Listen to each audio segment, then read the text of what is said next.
everybody?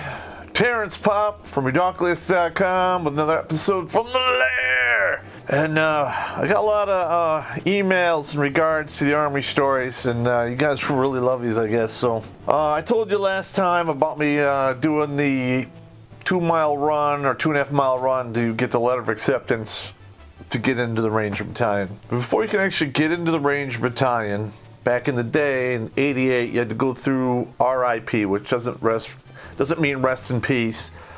It meant Ranger Indoctrination Program. And then that was run right alongside R.I.P, which was basically for non-commissioned officers who were returning to the regiment, or anyone coming from the 82nd. Back in the day, the whole Ranger thing, they like to get their people right out of basic and AIT, all right? They like to keep their NCOs in-house. So to break into that community was very, very difficult. Basically, we had bad habits, or whatever they wanted to justify it as, which is fine. That's their business. But, I've gone through too much fucking bullshit. I've taken too much flack. I pissed off a lot of fucking people. So there's no fucking way I was going to go down there to rip and fail. Okay, now I'm going to go through some of the stuff that you had to do back then. First one was just 8 pull-ups. You had to do 75% in every event on the PT test. In the 17 to 21, 22 age bracket, which is like stupid fast back in the day. You had to do a combat swim. They gave you classes on land nav and stuff like that, though that wasn't a go or no-go kind of thing. We did 5 airborne jumps, all combat equipment, 3-day, 2-night. I don't know, I put a lot of emphasis on G2, which basically is you get the intel of what's going on. Don't ever go to anything cold. Always find out what the fuck happened there or what's going on so you know what to expect. Well, my roommate, he came from the Ranger Regiment. He got a TBI, a close-hit injury from a bad parachute jump. He hit his grape, and they were keeping him in the Army until he could ETS or whatever, maybe waiting for him to recover. But back then, they treated the whole TBI thing completely different. He gave me a couple pointers and basically said, don't fucking sleep in your underwear, sleep in your goddamn uniform, full uniform, and make sure your boots are ready to go. And I asked him why. He said, well, you're in the old World War II barracks right there above the airfield, and they don't give a fuck about that place, so they like to wake people up with grenade simulators and artillery simulators at night. And they're fucking absolutely ruthless. They're fucking turbo dicks.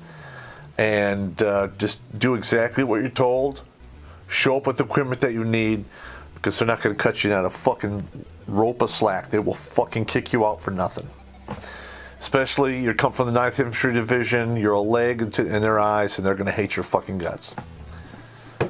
So I'm like, okay, great, that's awesome. And then I found out another thing that made me doubly hated was the fact that I was an E4. I turned down my sergeant stripes in the 9th Infantry Divisions just so I can go to the Rangers. So that means when I show up there, I'm going to jump in front of everyone for a slot for Ranger School. The E2s, E1s, the E3s. If they've been there a year and a half, so fucking what, I'm an E4. I jump in front of everyone.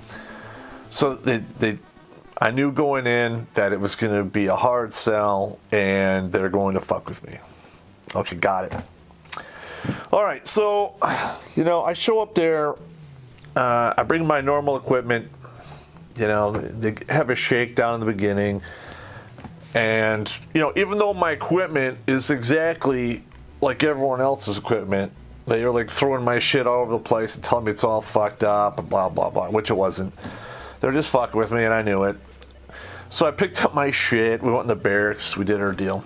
The whole thing about being a Ranger, especially when you're enlisted and you're, a junior enlisted, it's not so much, the brains of that operation. You basically got to get inducted into being able to physically hang, all right, and, do the bullshit that they want you to. Now, part of that is you have to do a 5-mile run in 40 minutes or less. Okay, now, I think I was like 20 at the time. So I was a little older than, I was like 2 years older than everyone, because almost everyone in my class was 18 and a half. I was one of the E4s. There's another E4 there named Nance. He came from Korea. He was such a fucking shit-talking, stubborn fuck. And, whatever happened to him, I'll get to that at the end. Okay, so we get there. They PT the shit out of you. I mean, it's absolutely fucking ruthless. And like the first few days, you're going through the SOPs, the markings per company, and combat orders, and you're going through raid, ambush, recon, reacting to your fire and I mean, it's all the SOP stuff, which means standard operating procedure stuff, which you're supposed to know. Okay, so the first day was okay. The second day, or the second night, I'm sleeping in full BDUs. I am laying under the sheets, boots ready to go. And I'm 2 guys from the door, and I hear the grenade simulator hit the wall locker, and then land on the floor, and it's maybe 10 feet away from me. So I just kind of do this, and boom! The whole barrack shakes. There's no glass windows left. They've all been blown out long before I got there.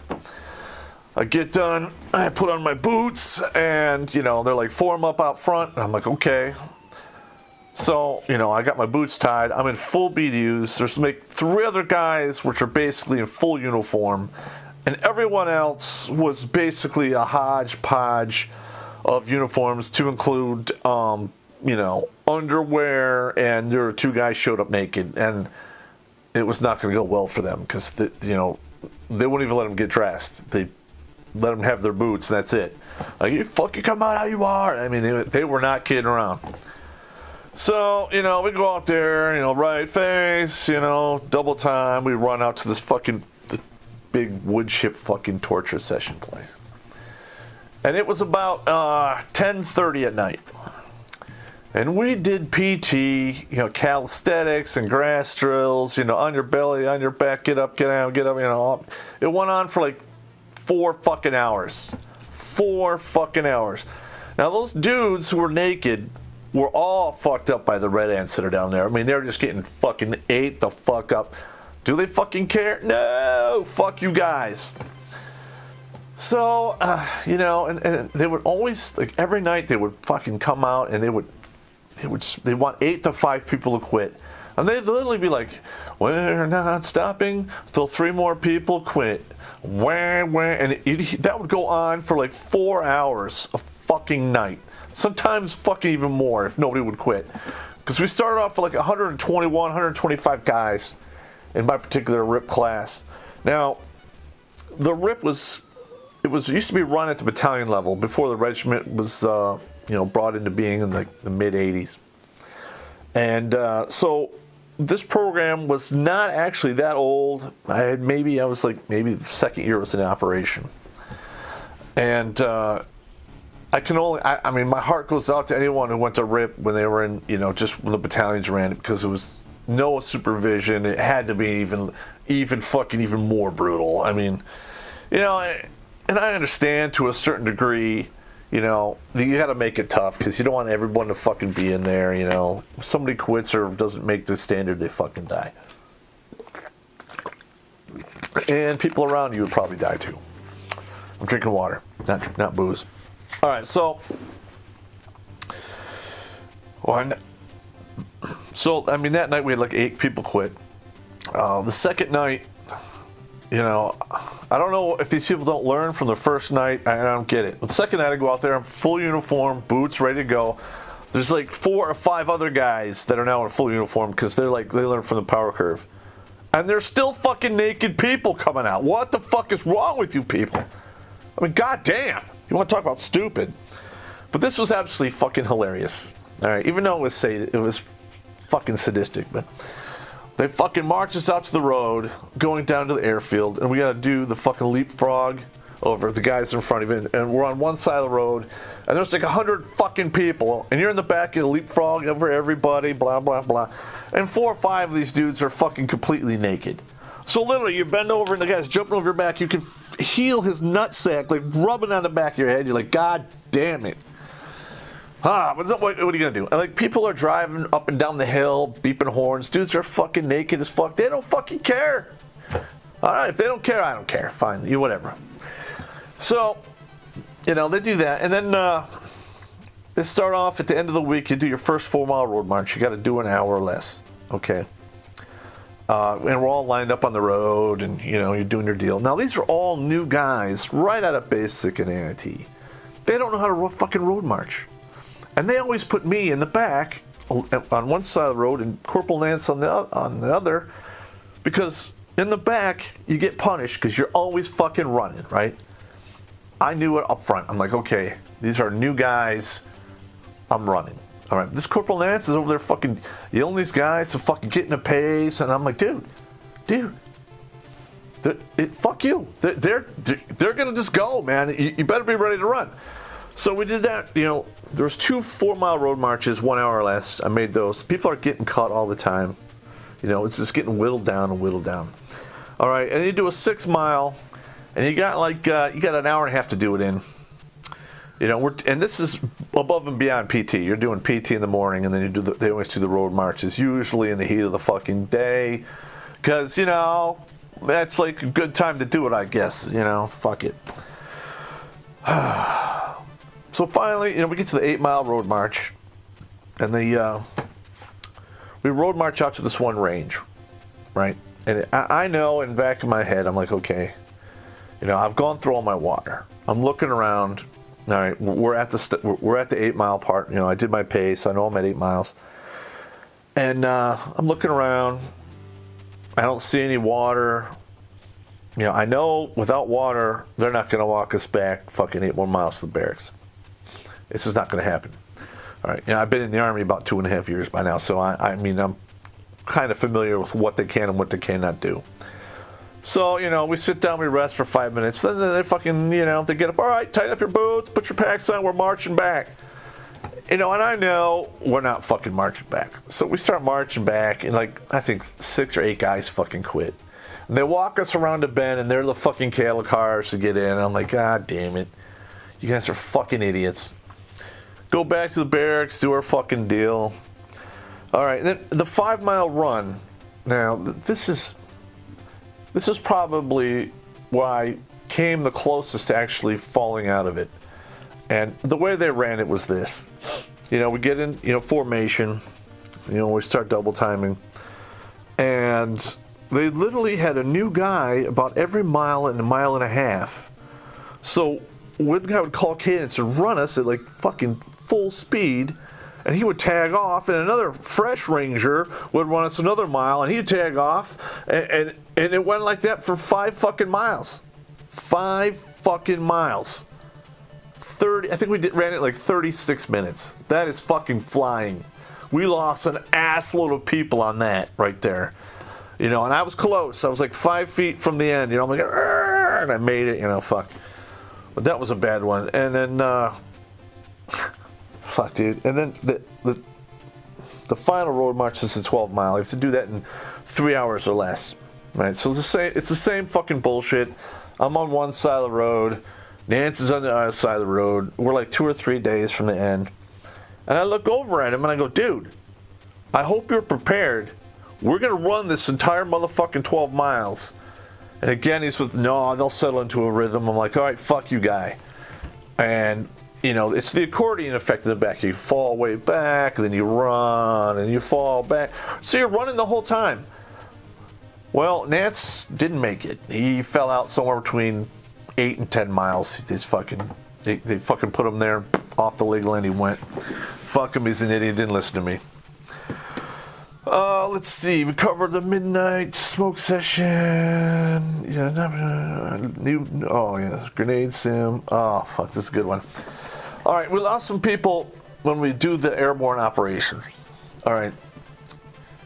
And, I don't know, it was spring in Georgia, 88-ish, and the weather's kind of freaky down there. it could be storming, raining cats and dogs, and 45 minutes later be, clear and good to go. So we did our first 2 jumps, day jumps, full gear, not a big deal. They're fucking with everyone. So we're on our 3rd day jump. We're on the tarmac at Hunter Army Airfield. And I'm looking up there, and the sky is green. It is fucking green. I don't see no sun. It looks like it's going to be a fucking tornado. So we're all looking up at this, and literally you can see the funnel cloud doing its deal, thinking about it's going to come down or not, And there's lightning, and it's raining, and they're like, get to the fucking birds. We're running. A couple guys say, fuck this. I'm not doing it. They quit. So we go into the bird, and I'm kind of apprehensive. I'm like, dude. And I'm talking to the guy next to me. I don't remember his name. He was a musician. He was hilarious. And I'm like, dude, did you see the funnel cloud? Did anybody else see the funnel cloud here? I'm like, who did this risk assessment? This is fucking bad. And I'm a little disheartened. And the guy to me acts like he's smoking a bong, and he's like, I'll jump the lightning. And I laugh my fucking ass off. So sure as shit, we get in the bird, it takes off, they race, track us around, I don't know, for 2 fucking hours. I mean, god damn. Standing up there for fucking, race track. Oh, fuck. They wouldn't let us sit down, nothing. Stood in that fucking C-130, 2 fucking hours. They opened the fucking door. They're like, fucking 30 seconds, go! And the light turned green, and we just ran out the fucking door. God forbid. I mean, it just was insane. That was probably the worst one. And then the next 2 were night jumps, full combat equipment. And the last jump, it was night, and they had the drop zone marked. They had these 55-gallon drums with fires in them, and there was 3 or 4 of them up the the drop zone. And the airborne students at Fort Benning jump on this all the time. And I got 9 jumps in now. This is my 10th one. It's not a big deal. Boom, we do our deal. Chute opens. I'm catching a little wind. I'm like, okay, I do a slip. I'm still I'm going right for the fucking fire. So I'm like, okay, 2 riser slip. I'm like, oh, okay, and holy fuck. So literally, I land next to the fire barrel. My head hits the barrel, knocks it over. Sparks are going everywhere, and I have an R right there. Motherfucker! Don't let the chute burn up! So I'm jumping up, grabbing it. Ah! Fuck, dude. I put it in the bag, and they fucking yell at me for landing close to the fire. And I'm like, they want some kind of excuse, and I had no excuse. I'm not going to sit there and go, well, it's a Crash 10 Charlie, and it's not really that maneuverable, and the wind was taking me there, and I did everything. They didn't want to hear that. I just said, fuck it. And they smoked me. Big deal. Now, the whole time I'm fucking going through this whole goddamn fucking program, all I hear is RIs telling me, we don't fucking want you. You're a piece of shit. You're a leg. You have nothing but bad habits. You have nothing to fucking bring. And they wanted to try to they wanted me to quit. And they went to the limit to try to get me to quit, and it's not going to happen. I have no quit in me. So, I'm like a day before graduation, or, the next day is nothing but orders. You just wait around and you get your orders, like what battalion you're going to. I already knew I was going to 2nd Bat, so it wasn't a big deal. And, this fucking one sergeant, he just got reduced from E6 to E5 for fucking manhandling some dude on a couple classes before me. And he's yelling at us. He's fucking yelling at me, and I'm at parade rest, which is your hands behind your back, and I just take my eyes off him for a second. I'm not, I just look over here. He fucking punches me in the face. Motherfucker punches me in the face at parade rest. What are you gonna fucking do? I mean, I can't do anything. I can't fight him because I'll get kicked out. I can't lodge a complaint because if I do, then some of the other cadre will fucking drum up some bullshit and they'll kick me the fuck out. So I had to shut my fucking mouth. I said, fine. Next day, we did PT. They told me I'm going to 2nd Bat. I packed up my shit and I fucking left. All right, so, we're going to fast forward this a little bit. Okay, I'm not going to use this one sergeant's name. I don't think he's in the regiment anymore. I think he's retired by now. But literally, like, this is years later. I mean, it's like like 4 years later. This was in 88. This is in 92 when it happened. I was at Fort Bragg going through the Special Forces Q course. And, we're doing classroom for the first month. And they just, all right, go get chow. So I walk across the street. There's a Burger King. And I'm in there. And I look around. And sitting at the table with 2 captains and a major is that fucking sergeant who's now a staff sergeant. He earned his stripe back, right? And I'm like, that motherfucker. So I walk up to the table. And I kind of bump into it like a dick. And all these officers look at me. And I'm like, this is NCO business. This is none of your business. I grab this dude's fucking soda and I push it over on his lap. And I'm like, you and me out front right now, I'm going to fucking kick your goddamn ass, you piece of shit. And all these officers are like, they're trying to make smooth everything. What's going on? I'm like, this is fucking NCO business. That fat motherfucker right there punched me in the face when I was on RIP at parade rest.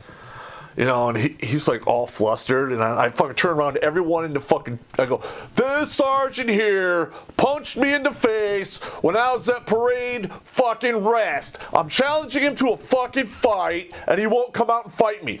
So I'm like, you're a fucking coward, you fucking piece of shit. I'm gonna be waiting for you right out front, motherfucker. So I walk out there. I'm out there 10 minutes. He ain't coming out. He wasn't even gonna try to go to the other exit because I was gonna run his ass down. And the MPs show up. Now, these aren't like the NPs, that are today who will just fucking cuff you and stuff you and fuck you up. These are MPs that worked on Fort Bragg. So they're used to dealing with like a division worth of people who, are trained with guns, don't mind dying, and like to fucking drink. So they have quite the tolerance level there. So this one staff sergeant, he gets out of the car, and there's like 2 or 3 other MPs with me. He's like, hey, Sergeant, what's going on here? I just got a call, like, you're threatening to kill somebody in there? I'm like, no. I'm threatening to beat his fucking ass. And if he fucking dies, well, that's his fucking business. He's like, oh, I see. What happened? And I told him the deal, punched me in the face, parade rest, and I want to fucking stomp his fucking guts out his asshole. And he's like, well, you can't, it's daylight, and you got a lot of witnesses, and, I'm just going to say, hey, look, I'm going to put you in the car. I'm going to drive you 2 blocks away, and I'm going to kick you out at your classroom, and this never fucking happened. So, bad Pop is like, yeah, kick his ass. Evil Pop is like, fucking kick his ass. I'll kill him. And good Pop is like, okay.